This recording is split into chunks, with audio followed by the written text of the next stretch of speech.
Okay, so welcome back, Glenn. Great to have you on the show. Look, your commentary during Trump's recent election fraud, the hush money trial, as people were calling it, invaluable. No other way to describe it other than invaluable.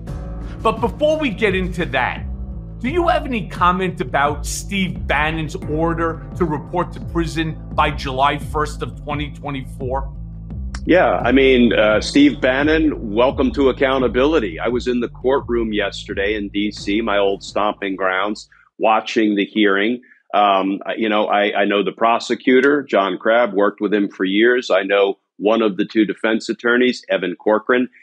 He has, had lots of struggles and problems in his representation, particularly of Donald Trump and also of Steve Bannon. I do not know the other defense attorney personally, David Cohen.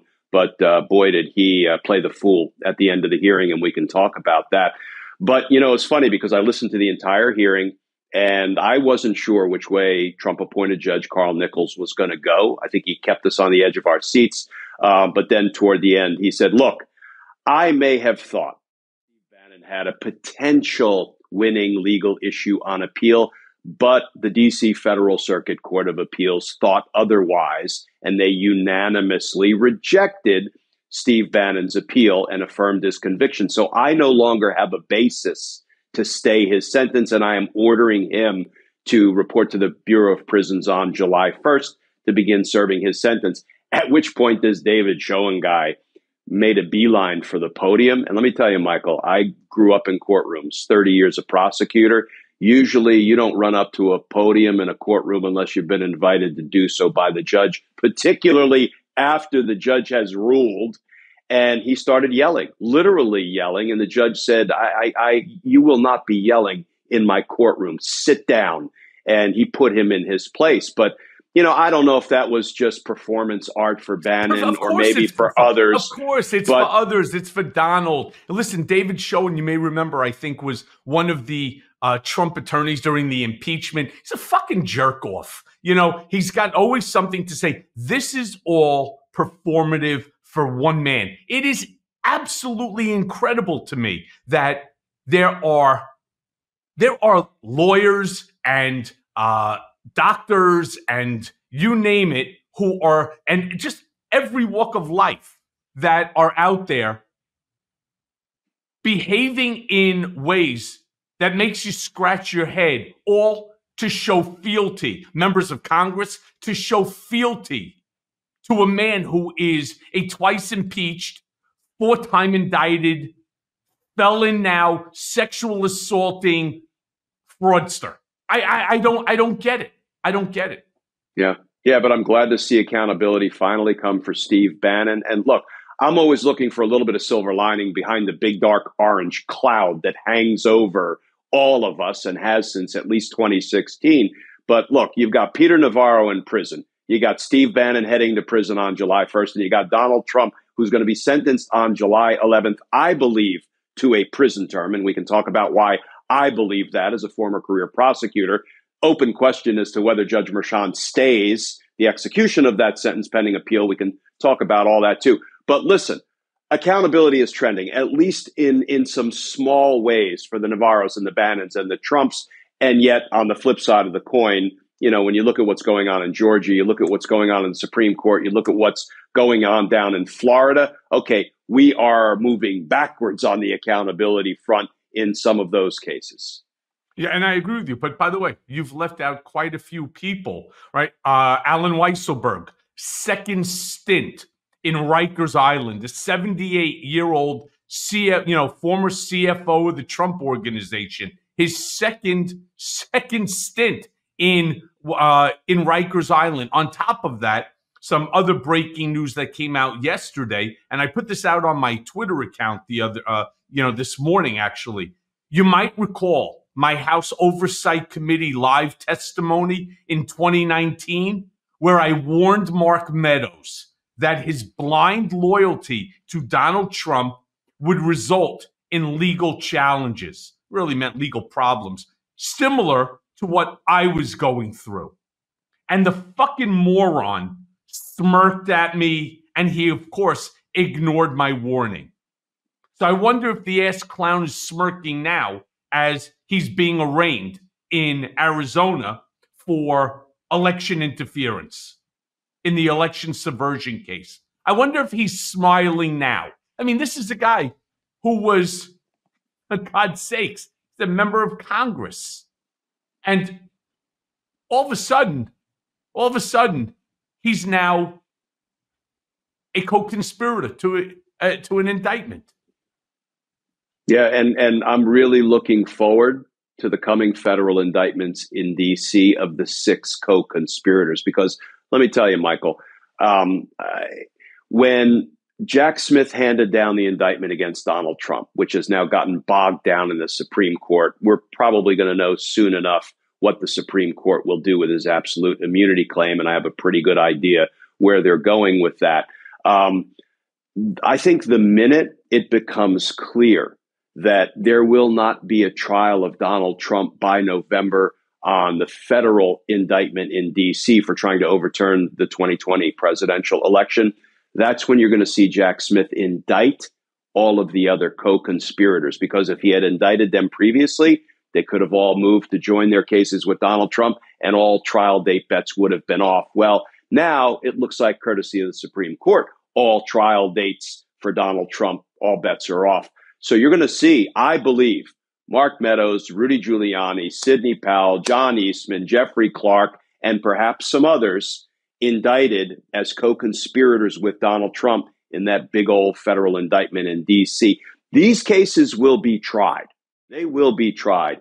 Maybe not by November, as long as Donald Trump doesn't get reelected. And I don't believe for a minute he will. I actually am at peace with the way the election is going to go. Not that we can take it for granted.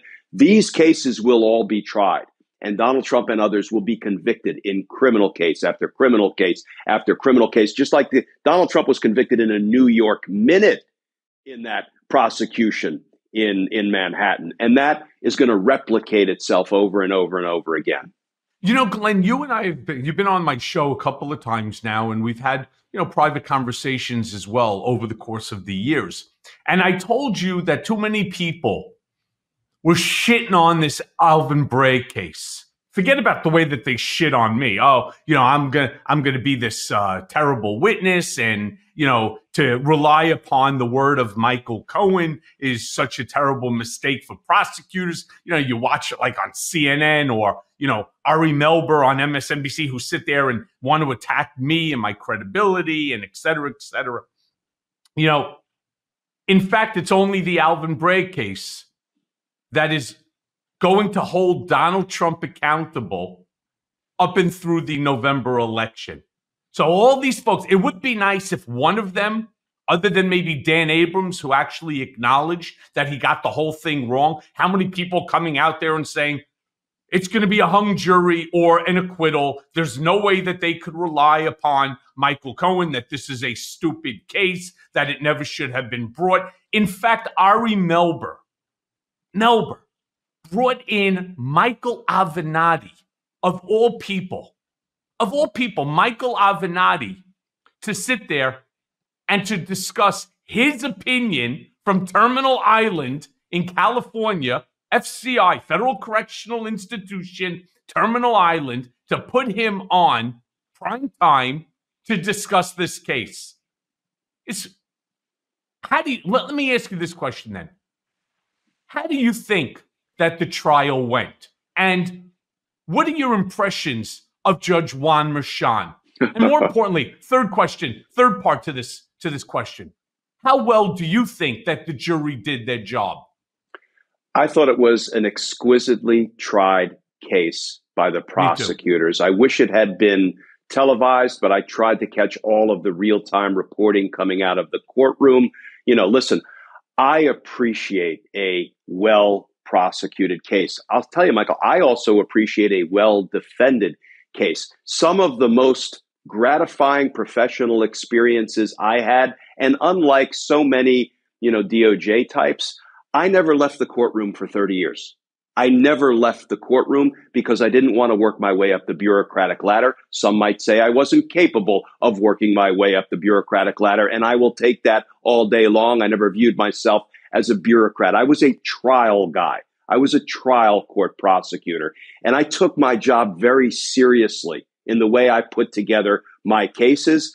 I went after justice aggressively for the victims and for the community, and I aggressively protected the rights of every defendant, not only that I tried personally, but that my 30 homicide prosecutors, when I was chief of homicide at the DC U.S. Attorney's Office, prosecuted. I can't tell you how many cases I dismissed for lack of evidence or because the defendant's rights had been violated in ways that were prejudicial to their right to a fair trial. I prosecuted police officers when they overstepped and overreached, right? That was my job. Justice was my job. And I took it very seriously. And when I went up against some of the best defense attorneys in the courts of Washington, D.C., I enjoyed watching them ply their trade. It really, and I think it helped me up my game. What I saw from the prosecutors, and you would know better than I because you worked directly with them when they were preparing you and presenting your testimony at trial, I thought it was exquisitely tried. And Michael, I was one of the guys who have been saying since day one, this case is strong. This case will result in a conviction. Nothing is a sure thing. There are no guarantees, but I believed all along that Donald Trump would be convicted for the crimes he committed in New York, just as sure as he's going to be convicted in all of the other cases when they eventually get to trial. Judge Merchan, I think, is a strong, serious jurist. You know, the way he presided over what is, let's face it, an unprecedented case, the first criminal prosecution of a former president, I think lesser judges might have struggled. Boy, I didn't see him struggle one bit. I thought he was fair. He called it the way he made some calls for the prosecution, some calls for the defense. The only thing I quibble with, and I'm loath to even say this because he did such a good job, is when he found Donald Trump, beyond a reasonable doubt, to have committed 10 counts of contempt of court for violating the gag order and endangering the lives of others with his violence-inducing rhetoric. He said, you know, and Donald Trump was potentially subject to 30 days in jail per count. That's 300 days in jail. He said, you know, I don't want to jail a former president who could very well be a future president. That broke my heart because that was the judge announcing there are two standards at play in our criminal justice system. That's the unequal application of the law. But you know what? I think he did not want to derail the trial at that moment and throw everything into flux by putting him in jail mid-trial. And I understand that. But here's what I also hope we're going to see on July 11th. If Donald Trump isn't punished for his crimes, then everything we have just all been through, including you more than the rest of us, has been for naught. There has to be punishment for somebody who committed 34 felony crimes to try to steal a presidential election, try to gain unfair advantage in the 2016 presidential election. And the most important indicator on the sentencing calculus, and I made this argument hundreds of times at sentencing hearings, is the defendant willing to accept responsibility for his crimes, own it, show remorse, apologize, pledge to do better? Because acceptance of responsibility is the first step on the road to rehabilitation. And if a defendant can't take that first step, there's no hope of rehabilitation. And the period of incarceration needs to rise for any defendant who is unwilling to accept responsibility for their crimes. You think Donald Trump is going to accept responsibility for his crimes? Hell no. He will blame everybody.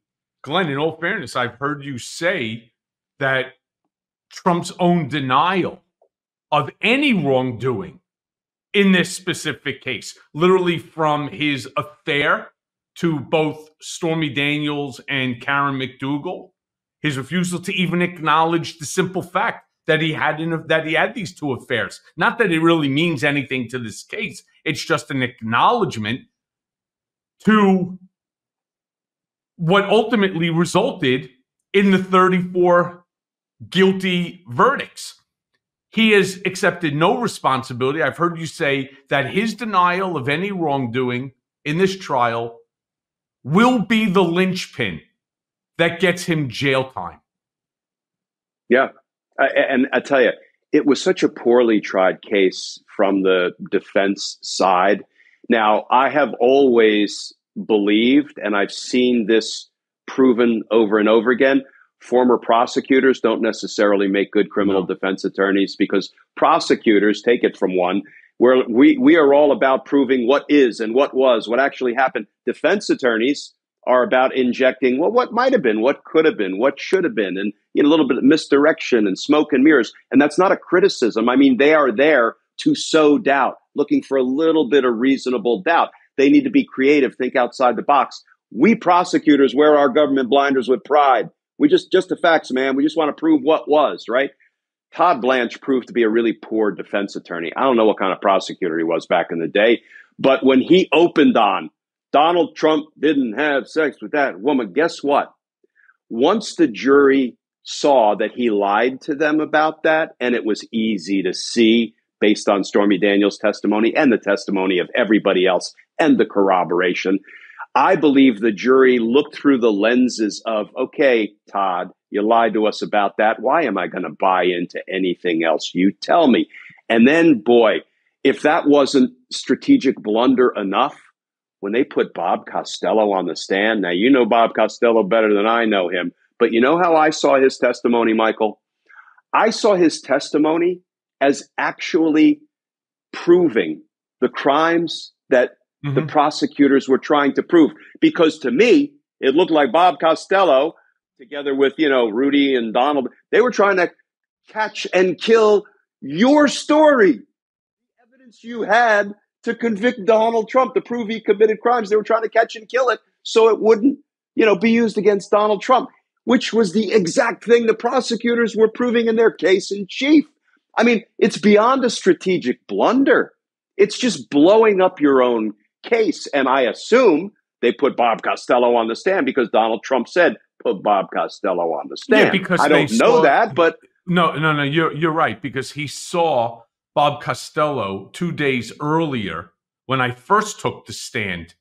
He was appearing before a committee, a Republican committee in Washington. And he was, look, it's like Trump on Sean Hannity or any one of these Newsmax type programs where he could say whatever he wants and nobody is going to question it and nobody is going to push back. So Bob Costello ripping into me, I'm a liar, I'm a cheat, I'm a thief, I'm a dirtbag, I'm a sleazebag, the whole 9 yards. In fact, what he demonstrated, that fucking slob of a human being, what he demonstrated is he's a sleazebag and he's a moron. And worse than that, he is obstructing justice. He was witness tampering. I mean, he was committing crimes with Rudy Giuliani at the direction of the then president of the United States.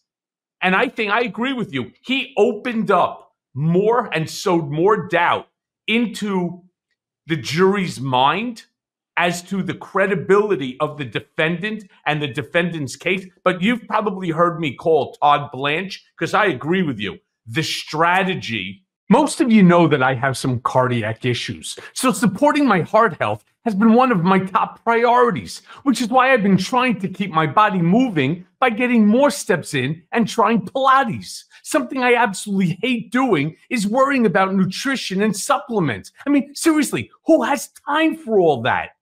So we often think living a more heart-healthy life means making big, unsustainable changes. With Superbeat heart chews, you can get daily blood pressure support in just 2 tasty chews a day. And energy without the stimulants.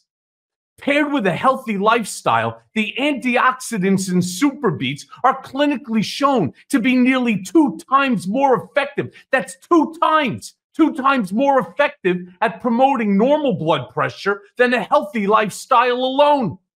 Super Beats Heart Chews have been an invaluable tool in my health journey. I mean, I feel great. I feel great knowing that I'm doing something to support my heart health without having to worry about some complex routine.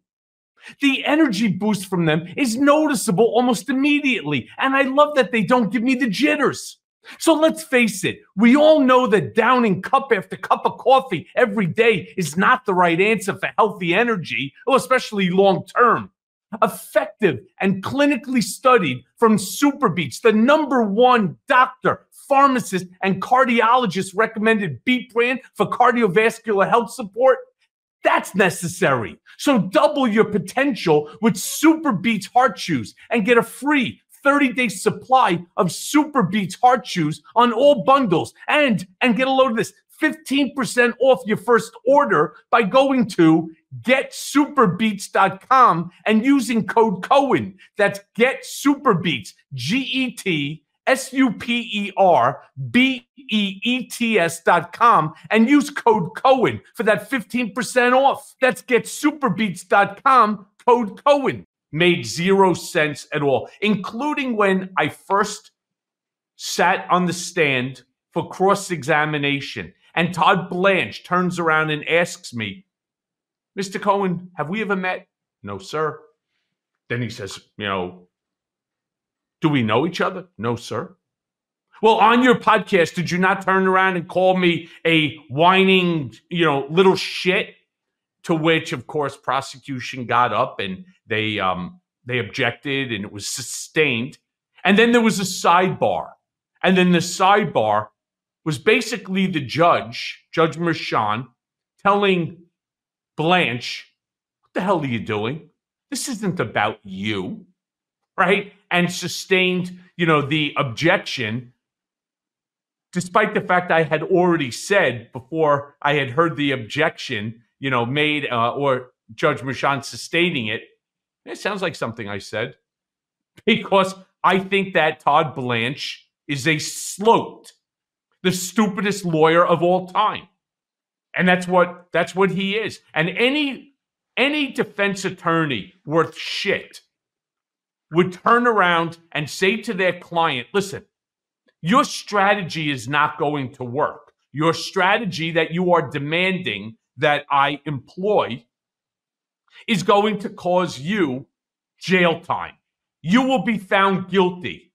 Let me create the strategy. Of course, I will discuss the strategy with you, the client, but I cannot adhere to your strategy because it, one, makes no sense. Two, you're not a lawyer. You don't know what you're asking for. You may be playing to a court of public opinion, but I'm playing to a court of law.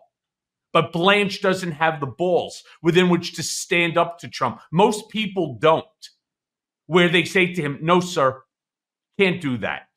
In fact, not only can I not do that, I won't do that. You have to let me create the right strategy to try to protect you as best as possible. But you know what Todd Blanche and Donald and everybody else knew? Based upon the documentary evidence and based upon the corroborating testimony of 19 other witnesses put forth by the prosecution, they knew they were dead in the water early on. So that just became a PR stunt for Donald to raise more money for himself, which he succeeded in. Hey, Can I go back to that one question you didn't answer it? What'd you think about the jury and the job that they did? Oh, they obviously took their oath seriously. I did a video on my Justice Matters YouTube channel the other day quoting Matt Gaetz, when we learned during jury selection that one of the jurors put down that some of the news that he gets is from Truth Social, right? Honest answer to the question. Matt Gaetz posted, that was a juror designated juror number 2. LFG, let's freaking go. Juror number 2, exclamation point. In other words, urging juror number 2 to acquit. That's how I read that, which is unseemly that's putting it mildly. And then juror number 2, together with his 11 fellow jurors, convicted Donald Trump in a New York minute.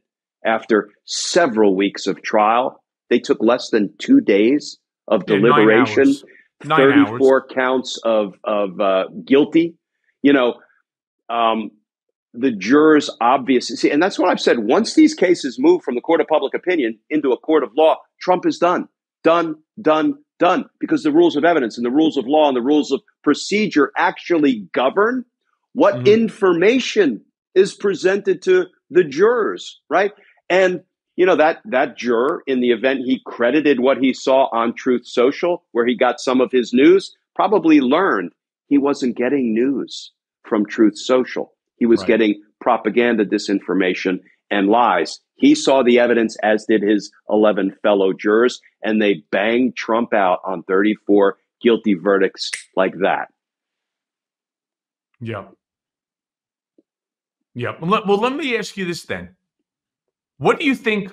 And I hate to ask this question, but I'm compelled to, right? As the host of this show, what do you expect at sentencing?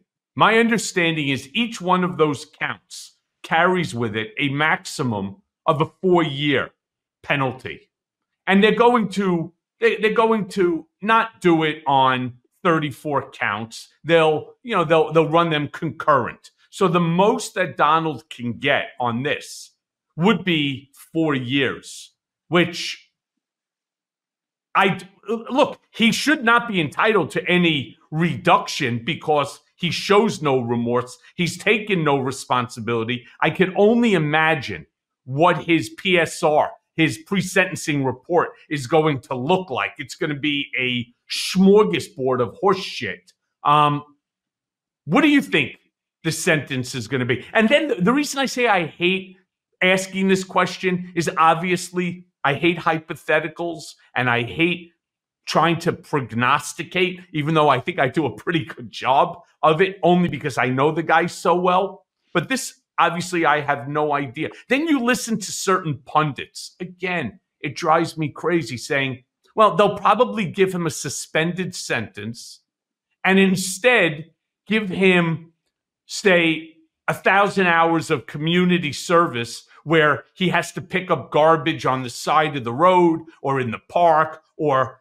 feed people at a soup kitchen to humble him a little bit. And that goes to the point that you were making. We do not, or we're not supposed to have a 2-tier system of justice. I went to prison in part for the campaign finance violation. And I've said this and I said it on the stand. I don't believe I should have been prosecuted for the tax issue. First-time offender as well, never filing even a late tax return during the 2012 through 2016 period. I paid I think in my PSR report, it was like $4 million in taxes. Okay, there was an error. I was never treated like everyone else, never received a letter from the IRS saying, hey, we believe there's an issue with your taxes. Please contact the undersigned agent with your either lawyer or accountant, in order so that we can discuss it. Mine went from a Friday, August 17th, to Monday. It went from an allegation to a criminal conviction in 48 hours. And if I didn't accept the prosecutor's demands, they were filing an 80-page indictment that was going to include my wife. And I elected to protect my family. And I did it, and I accepted it. But the campaign finance violations, they were real. So what do you think Donald should expect? A prison term. Because if there's no punishment for these crimes, so two of the most important principles of sentencing, there are about 5 or 6 different principles. Rehabilitation is one, and we've already ruled that out for Donald Trump because he won't accept responsibility. But 2 of the really important principles of sentencing are specific deterrence and general deterrence. Specific deterrence means punishing the wrongdoer and making sure he can't or won't commit the same or similar offenses moving forward. But even more importantly, I think it's general deterrence. What is general deterrence? It is that others who learn of the sentence Donald Trump receives will think twice, will hesitate, will pause before committing crimes to try to gain unfair advantage in an American election. What is more important than deterring tomorrow's aspiring day one dictators? Not much is more important to the health, indeed the survival of our democracy. And I think Judge Merchan will be keenly aware of that, because if he gives him a suspended sentence, in other words, I sentence you to 2 years, but I suspend it and put you on probation. Probation is no kind of punishment. And probation will actually encourage the wannabe dictators to do what Donald Trump did all over again, and maybe then some, right? Home confinement, not punishment. Home confinement for Donald Trump would be like sentencing him to binge watch Netflix and order DoorDash. It would actually be a vacation, because he wouldn't have to go out and hold his hate rallies, which, I think probably wear him out. He could just sit at home and cool his heels. Home detention is no kind of punishment. The only punishment that will serve as general deterrence, stopping other tyrants from following Donald Trump's blueprint, is prison time. I believe Judge Merchan will impose a prison sentence. The open question in my mind is, will he not suspend it, but stay it pending appeal? Or will he say, no, I'm ordering it executed? If he orders it executed and orders him to begin serving his sentence, and I hope he does, Donald Trump will beat feet to the appellate court seeking an emergency stay. And I don't know what the appellate courts of New York will do with that. I hope we're beginning to learn our lesson that coddling or delaying punishment of some of the most serious offenders in our nation's history, people who are willing to violate the law to try to seize power or retain power, needs to be punished promptly, swiftly, and harshly. And as of yet, Donald Trump hasn't really seen a single day of accountability. I sure hope that's going to change. Not only has he not seen accountability, according to him, which of course you can take with a grain of salt, he's raised $150+ million off of the conviction. He's not seeing penalties. He's making money hand over fist. And remember, when they put money into that PAC of his, 90 cents of every dollar he has total discretion over for any purpose that he wants. He could buy himself another plane. He could buy himself a house in Europe. He could buy himself a house in Russia, where he probably will end up running to. It's crazy. Maybe he'll buy himself a house in Saudi Arabia so that he and Jared and Mohammed bin Salman could pal around. I have no idea. But he has not seen a second of accountability. In fact, one of the things that I believe resulted in that 34 guilty verdicts is the fact that he was so disrespectful, not just to Juan Merchan, not just to Judge Merchan, not just to the witnesses, like myself included, but to the jury themselves. During my testimony, whether it was on direct or cross or redirect, 95% of the time, he had his eyes closed, slumped back, at some points in time sleeping. He had zero respect for the process, zero respect for the jury, zero respect for the judge, zero respect for the witnesses, sitting there, arms crossed, eyes closed, slumped back in the chair. And I could understand jurors turning around and saying, there's something really wrong with this guy. And they listened. Elevate every morning with Tommy John's second skin underwear, because what you put in your pants can make or break your day. And the luxurious support of second skin guarantees that everything will go smoothly. And we need smooth. So when you wear Tommy John, you're much more comfortable. And when you're more comfortable, you can do everything better. Tommy John's stylish and soft second skin underwear has dozens of comfort innovations, like a supportive contour pouch and breathable, lightweight, moisture-wicking fabric with 4 times the stretch of competing brands. With over 20 million pairs sold and thousands of 5-star reviews, Guys everywhere love their Tommy Johns. I mean, that's why Tommy John doesn't have customers. They have fanatics, like this one who raves, the most comfortable box of briefs ever. There's no downside. Buy one pair and you'll never want to wear any other underwear again. I mean, I've been trying different brands of trunks for the past few months while wearing a similar product for the past 3 years. Second Skin is by far the most comfortable I've ever worn, hands down. I mean, that's my opinion, hands down. They are the most comfortable. And I know because they're soft and they hold you right where you need to be. So look, I'm certainly one who wears them. I am one who recommends them. Tommy John is the way that you want to go. Plus, here's another part. Plus, your most valuable assets are always covered with Tommy John's best pair you'll ever wear or its free guarantee. So get 20% off your first order right now at TommyJohn.com/Cohen. Save 20% on Second Skin at TommyJohn.com/Cohen. That's TommyJohn.com/Cohen. See the site for details. Very carefully to all of the testimony. Some of the people who are still like a David Pecker, who are still big fans of Donald, right? Others who still work for him, like Deborah Tarasoff, right? Or Jeff McConney.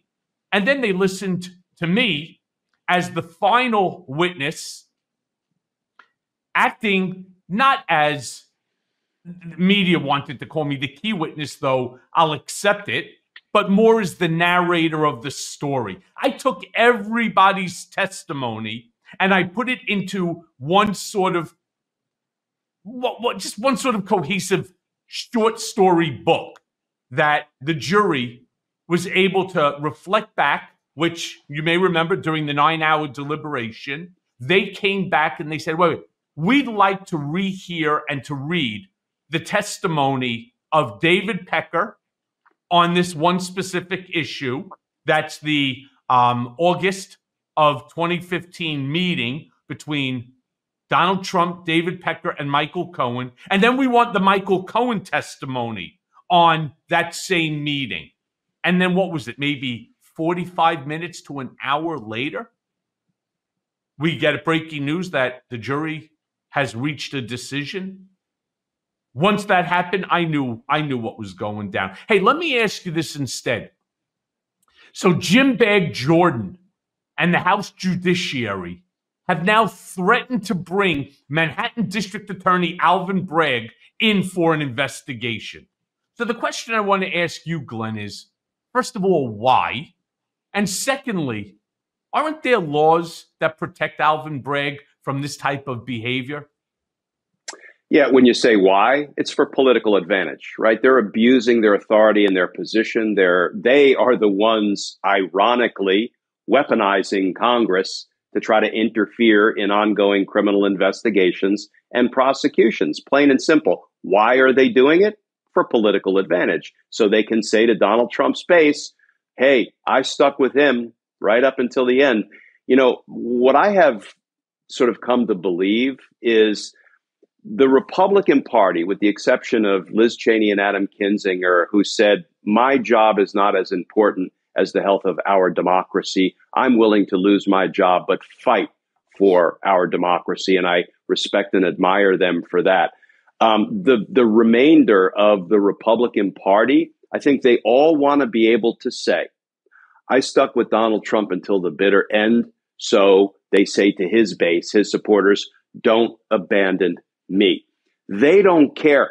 I actually don't think, Michael, that a lot of these Republicans want to end our democracy. I don't think that's their goal. I think they are perfectly happy to end our democracy if it means they will retain power, because that's their goal, is to retain power, to not alienate Donald Trump's base. The question that I can't answer, and there are a lot of smart people out there, I wish somebody could help give me some insight, is how could a single political party attract so many cowards and weaklings? How? Kinzinger and Cheney are the only two who have a spine and have some sense of patriotism. Mitt Romney has been, He's got half a spine. He's got a couple of vertebrae. He's got a couple of vertebrae. Yeah. But how can an entire political party attract so many cowards and weaklings? I don't understand that. I just don't understand it. Yeah. So then let me ask you this then, because on X, formerly Twitter, you wrote that, and I quote, obstructing justice has become Jim Bag Jordan's full-time job. But with the trials of Democrat Bob Menendez, Democrat Henry Cuellar, and the president's son, Hunter Biden, it's clear that Jim Bag Jordan is lying. But do you think that the American people know that? That's the real question. Well, the American people who consume news, fact-based reporting, know it.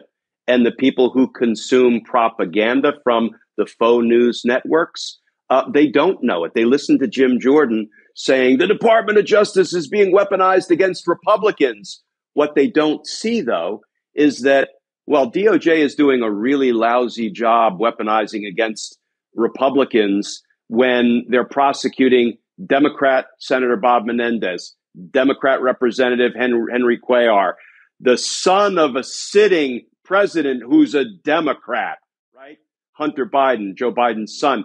How is that weaponizing against Republicans? If anything, you could make the argument that they seem to be weaponizing pretty enthusiastically against Democrats. But no, I think they're actually applying the facts and the law and bringing charges, though not enough, bringing charges where they think charges should be brought regardless of political party. Now, what I will never understand or forgive my former home, the Department of Justice, for, it's not timely prosecuting the hierarchy, the command structure, the suits of the insurrection who were in league and in concert with Donald Trump on and around January 6th.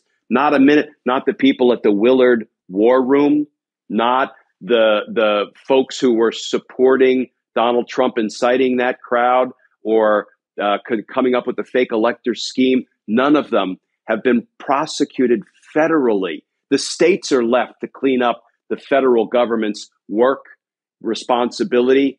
And I've always said Donald Trump and his cabal are a federal problem. They require a federal solution, and that looks like federal prosecutions. But for whatever reason, DOJ took a back seat. They're letting the states do it. They took a back seat to Congress. The January 6th House Select Committee had to expose what was going on and prod DOJ into wakefulness. I don't enjoy criticizing the Department of Justice, but I will when they're not meeting the urgency of the moment.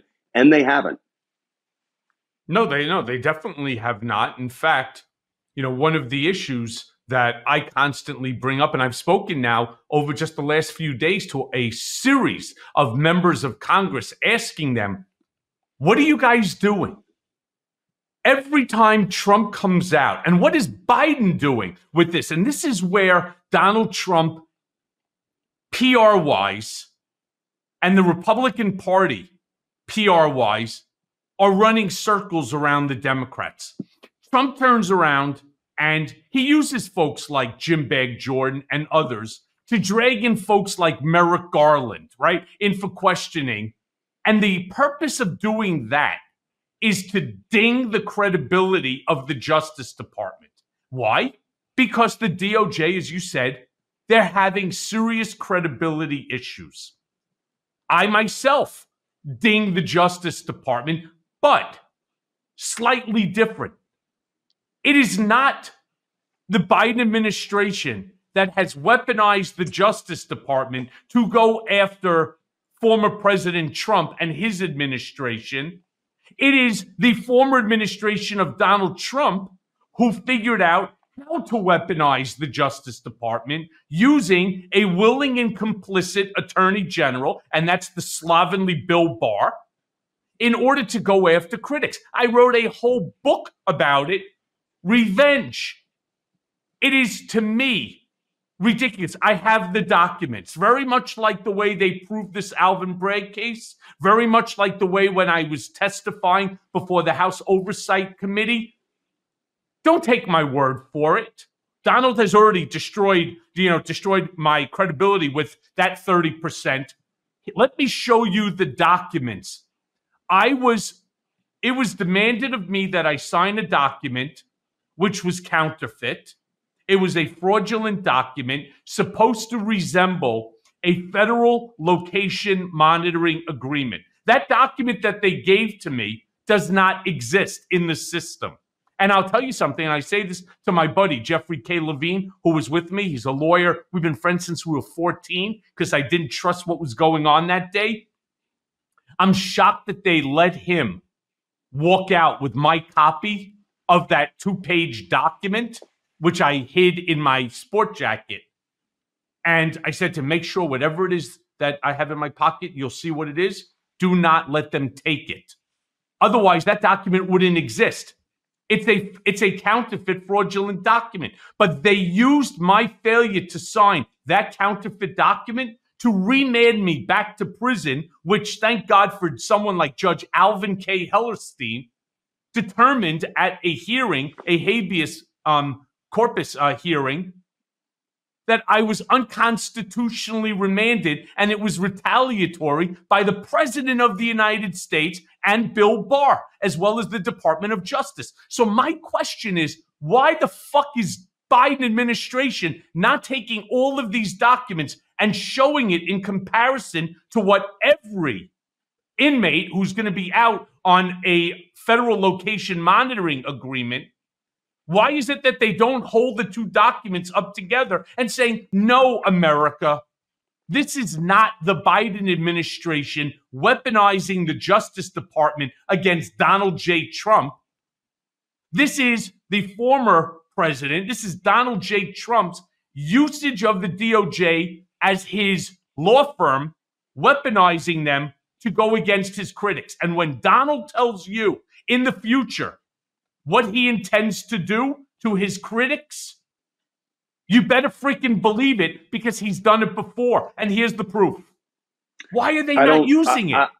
I can't answer the question as to why the Department of Justice is not pursuing any number of crimes that seem to be obvious to everyone, given the more we've learned about your situation.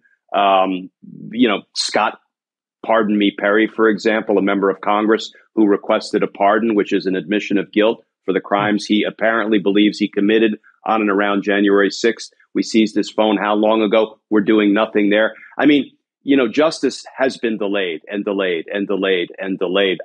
We say that is justice denied. Why the Department of Justice will not pursue these obvious crimes like what happened to you? I mean, it's not every day that the great writ of habeas corpus gets granted because our government unconstitutionally confines somebody.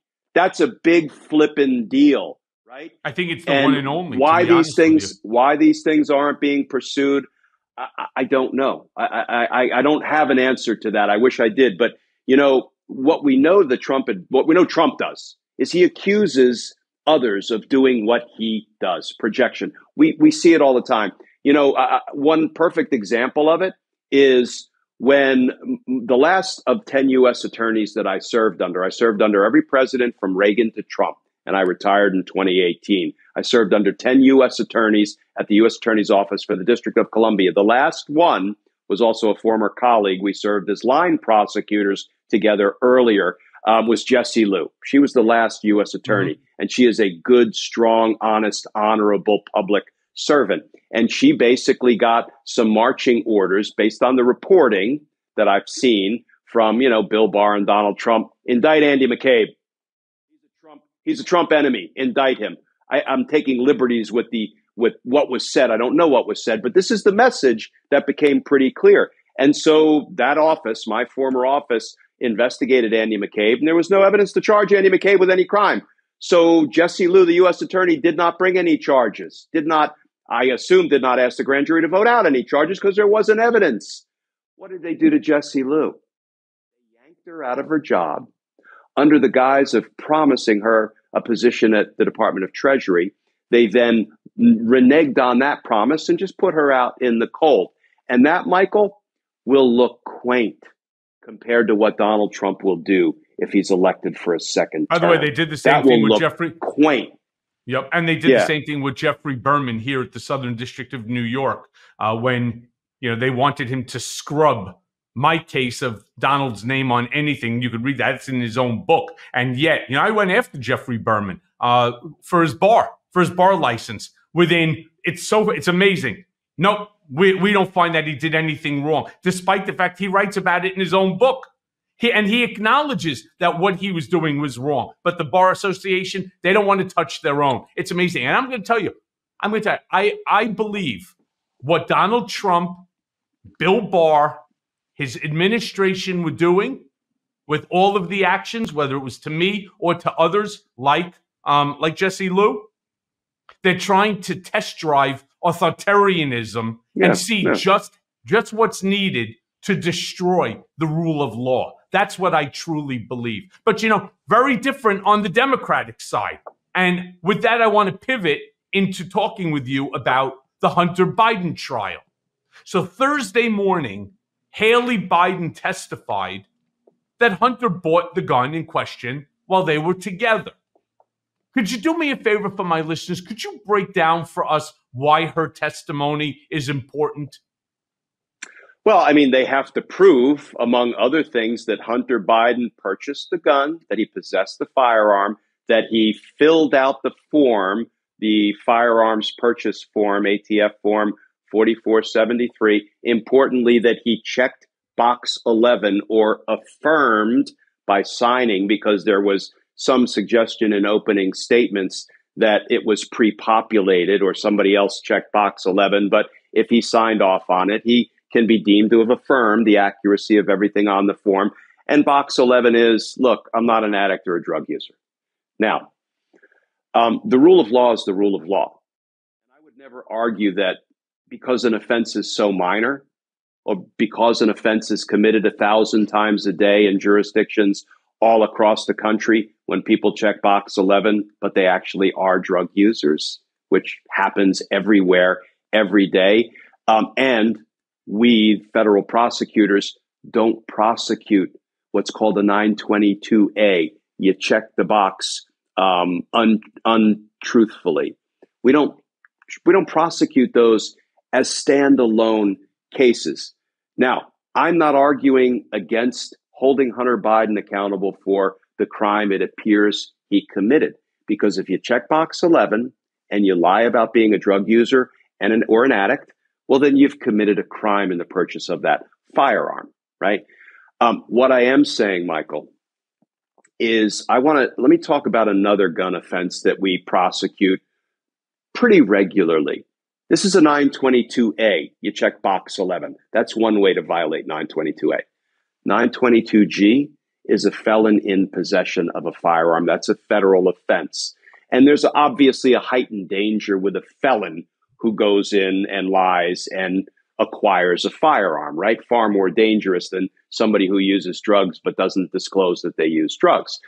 And we will prosecute 922G cases. But the only time we generally will prosecute 922A cases for wrongly checking box 11 is when the person buys that gun and then goes on to use it in a violent crime. Mm-hmm. We'll charge the crime of violence, and we might tack on the 922A because you fudged the paperwork when you bought the gun. But we don't have the resources, we being the federal government from which I retired, to prosecute every 922A count. We'd be doing nothing else but prosecuting 922A counts. But it looks to me, I read through the opening statements. I've been trying to keep up on the evidence. There is a lot to unpack in the Hunter Biden case because the feds up front decided, listen, we're going to let him plead to 2 misdemeanor tax charges, and we're not even going to bring the gun charge. We're going to give him diversion. We'll wipe that off completely as long as he pleads guilty to these 2 misdemeanor tax charges. When that broke down, they said, now we're going hard. We're going to charge him with the gun. We're going to charge him with the tax crimes. Not unethical, perfectly appropriate to do. And that's what they're doing now. They're going hard after who? A Democrat, son of a Democrat president. But right? you know what's very interesting about this whole issue, Glenn, is Republicans with the NRA, a massive supporter of Donald, They don't even want you to have to fill out these forms in the first place. They don't believe you should have to fill out any forms whatsoever. If you are a U.S. citizen, your Second Amendment right grants you the ability to go in at the age of 18 and to buy any firearm that you want, right? That there should be no documentation whatsoever, that it's your constitutional right to own that firearm. So I find it comical and I find it hypocritical that they want to go after Hunter Biden for inaccurately, and he was inaccurate, and he should not, I agree with you. Yeah, it's a crime is a crime, but they don't think that set of documents should even have or shouldn't even be used any longer. You should not have to provide any information. So I just find it very hypocritical that they're looking for it. And I'll tell you something. A lot of Republicans better watch their ass too with that what is it, 922A. 922A, they better watch it, including Donald's own kids himself, checking shit off, with boxes and so on. Let me tell you this. The old check off the box trick. So, Michael, I'm a legal analyst. I don't often talk about political stuff, but Lawrence O'Donnell was good enough to ask me what was really a political question last night on The Last Word. He said, what do you make of Joe Biden's announcement that in the event of conviction, he will not pardon his son, Hunter Biden?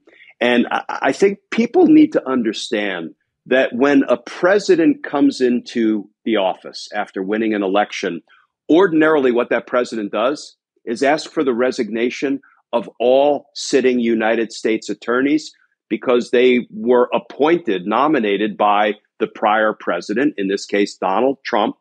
And then the president goes about appointing U.S. attorneys that share the president's priorities and criminal justice focus.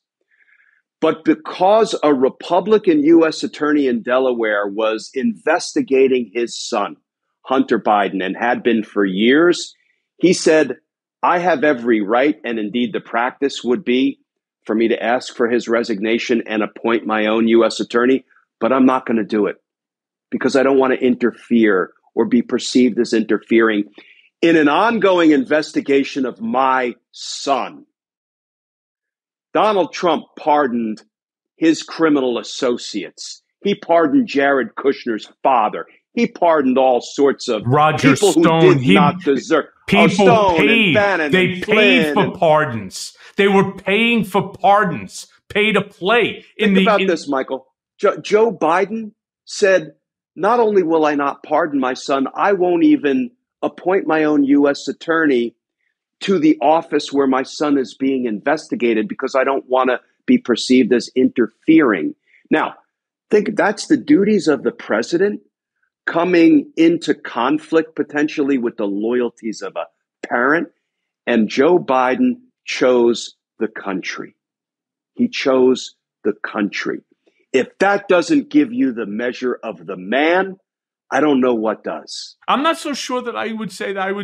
I would do the same thing. I adore my children, and I'm pretty sure my listeners are probably thinking to themselves the same thing. If I had the power as the president of the United States on I'm going to call it a ticky-tack, charge against my son, who is struggling, as Hunter Biden has, opened up about, a very serious drug addiction that he has overcome. And I can only imagine, I've lost two of my best friends to drug overdose. So I'm highly sensitive to Hunter Biden and his plight. When you have somebody who is as addicted, Haley, Biden turned around and said that he was like using crack every 20, 30 minutes. That's a heavy user.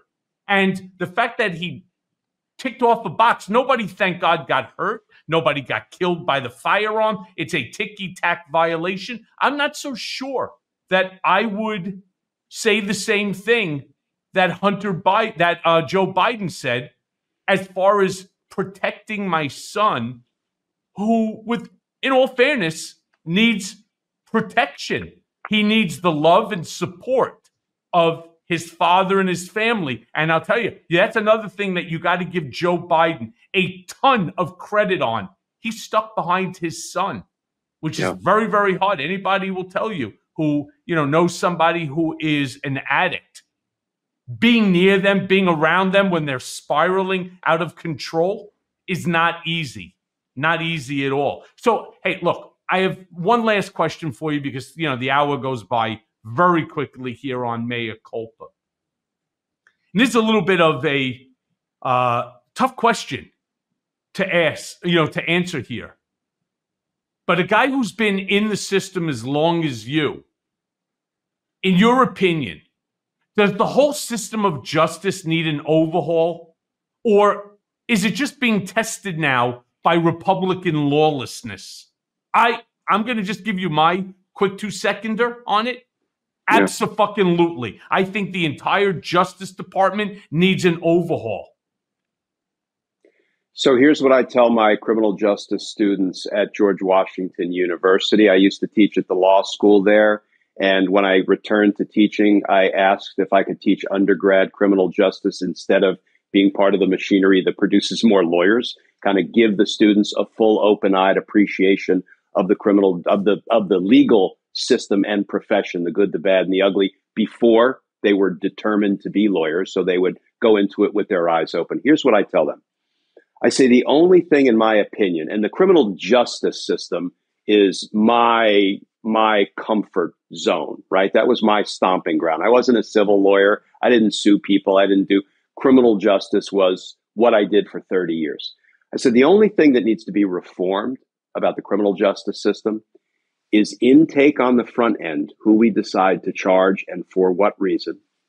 Reentry on the back end when people serve their sentence and are reentering the community, and everything in between, which is a bit of a joke, right? But there are some really good things about our criminal justice system, but there's so much that needs to be fixed, that needs to be reformed to make things more fair for everybody. The Department of Justice needs to do a serious autopsy on itself after we come out of this dark period in our nation's history, because Donald Trump was able to so easily corrupt and weaponize so much of the Department of Justice to benefit his friends and punish his perceived enemies. It shouldn't be so easy that you can just appoint a corrupt attorney general and let the misdeeds flow downhill. But that's what happened. And take a Jeffrey Clark, who's indicted, I don't know, all over the place, and will soon be indicted, I predict, in Washington, D.C. as a co-conspirator of Donald Trump's, and be on the verge of making him attorney general so he can completely undermine the results of an American election like that by sending some letters to battleground states, lying about the Department of Justice finding election fraud. We have to take a serious look at ourselves. And if we don't learn from the mistakes that have been made, and they're still being made, because we're still not holding folks accountable for some of the crimes that we know they committed, members of Congress among them. If we don't learn from these mistakes, it's not just that we're doomed to repeat them. No, we're doomed to lose our republic. So let's hope we do take a serious look inward. In all fairness, though, it's a lot more than just members of Congress here. It's the former president. It's the members of the Supreme Court. You have federal court judges. Me personally, you've heard me say this before, and I'm going to say it here in conclusion. I don't think anybody should have a job for life. Nobody. I don't care. I've never heard of such a thing. It makes no sense because it means that they can never be held accountable. Right. And we're seeing that right now, especially with people like Judge Eileen Cannon. So, my friend, I thank you as always for your brilliance, for your articulate explanation of issues that are taking place right now that are so confusing. They're so confounding because they're unique. They're of first impression. And I thank you for joining me as always. And I will be speaking to you very soon, my friend. Good to be with you, Michael. Thank you, pal.